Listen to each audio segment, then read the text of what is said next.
Hey, it's your guy Tyrrell back with the interviews. In today's video, we're going to briefly analyze Houssem Aouar and break down what he would offer to Arsenal's midfield and or attack. So when we break it all down and we do look at the board, first we're going to analyze how Aouar did fit into Lyon's setup, then take a brief look at Arsenal's 3-2-5 to see how Aouar would fit into Arteta's setup, and then we're going to look at some examples to analyze the key strengths and weaknesses to his overall game. So when we strictly focus on the various roles that he can play, for Lyon, he often does operate as a left central midfielder, so that means that he's a shuttler in a midfield three. What you end up seeing from Lyon is that they do play with a false nine, so Memphis Depay is often dropping off deeper to drag out the center backs. But what's different in this setup is that the wide players aren't looking to make runs in behind. They're often out in wider areas stretching the pitch, so there's more space in that midfield zone for Memphis Depay, Aouar, and Paqueta to get on the ball. What you often see from Aouar is that he's looking to receive the ball in between the lines,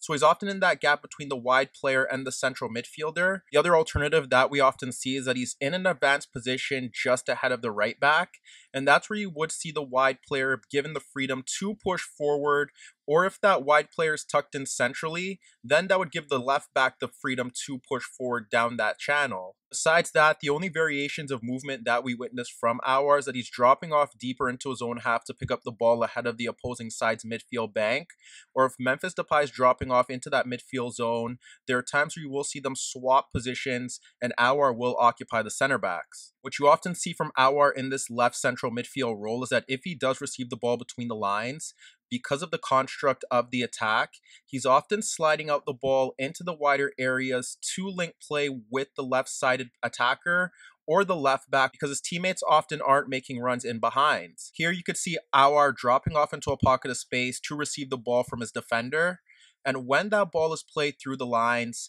that's when pressure is instantly applied to Aouar, and he looks to slide the ball into the left channel to link play with Cornet to advance Lyon's attack. Once again, we end up seeing Aouar dropping off into a pocket of space towards the left channel, and what you end up seeing is that the ball is played into him, and when he receives the ball in that pocket of space, he ends up turning to run at the back line that's pulled out of position, and this is where he should be sliding a ball in between that gap for the forward run in behind, but Aouar ends up sliding the ball across his body into Cornet to kill the attack. Initially, we could see Aouar jogging into that midfield zone, with the opposing side not applying any pressure or focusing on his movement. As the ball is dropped off back into a deeper midfield position to Paqueta, look at Aouar's space now to make a forward run into the final third. What happens next is that as Paqueta looks to play a ball into that area, it's Aouar who steps to the ball first in the final third, and he instantly locates the run of Dubois, looking to advance his position into the right channel,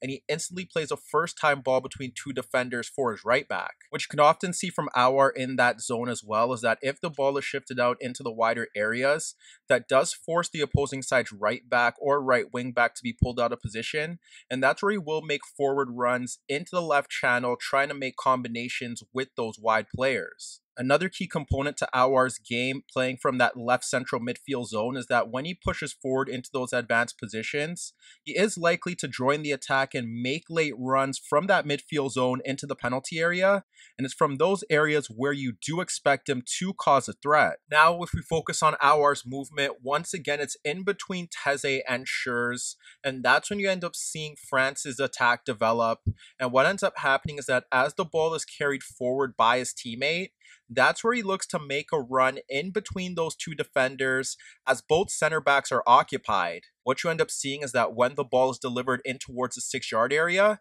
it's Aouar getting across Teze, but from that position, there is some pressure applied and he nods his effort inches over the net. If we look to another example, it's Diaby cutting in from the right side and focus at the edge of the box where you could see Aouar beginning to make a forward run towards that penalty area.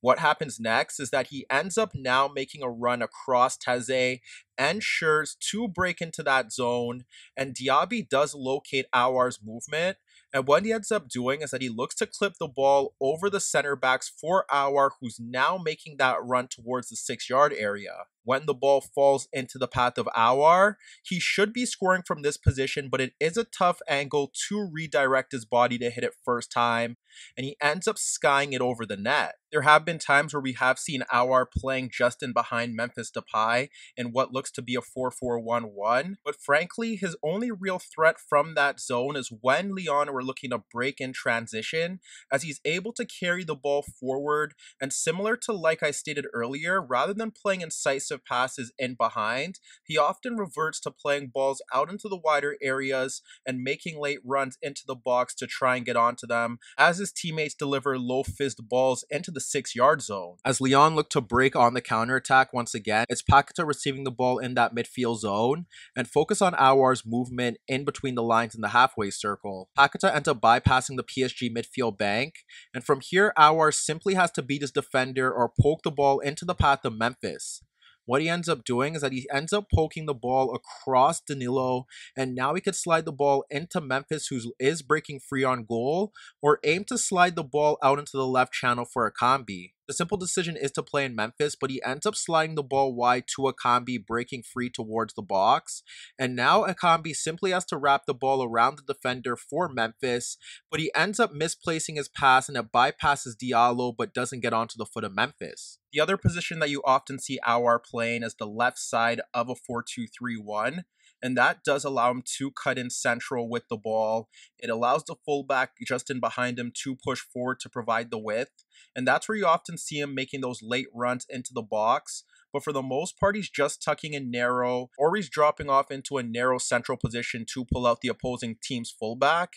and that allows his left back to push forward down the left side of the pitch. In terms of how he would fit in at Arsenal, that is a position that he could play, as we often seen Willian or Odegaard play in that role, where they drop off deeper to allow Tierney to push forward down the left. And in terms of playing as a number 10 in Arsenal's setup, the problem here is that he doesn't offer much production in the final third in tight spaces to play his teammates into advanced areas. So unless he's playing a role similar to Odegaard, where he does pick up the ball in pockets of space and slides the ball out to the wide right-sided player, whether it be Saka or Pepe, who can get into 1v1s, or shift it out to Tierney, who can deliver crosses to the left-hand side, it does seem like Arsenal still wouldn't have a natural number 10 in that zone and would lack creativity when teams drop off deeper and look to force Arsenal to break them down. From a defensive aspect, Aouar is tactically disciplined. In that midfield zone, if he's playing as a shuttler, he isn't reluctant to push forward to apply pressure towards his opposing marker.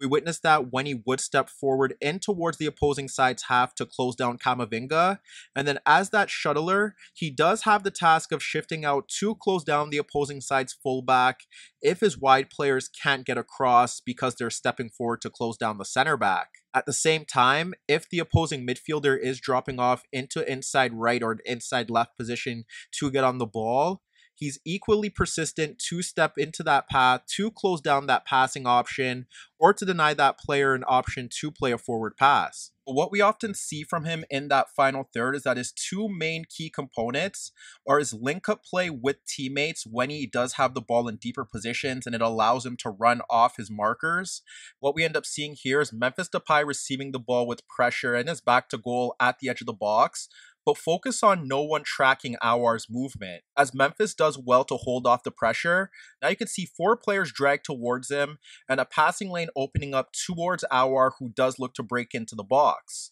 Memphis pokes the ball into left half space for Aouar, and what he does well is that he takes his first touch forward ahead of him, and that's where you see him looking to take a shot from a tight angle that forces a save and it awards Lyon a corner kick. Here we could see Aouar just ahead of Camavinga and Doku, and he's looking to play the ball into Memphis, who drops just ahead of Nzonzi in the midfield zone.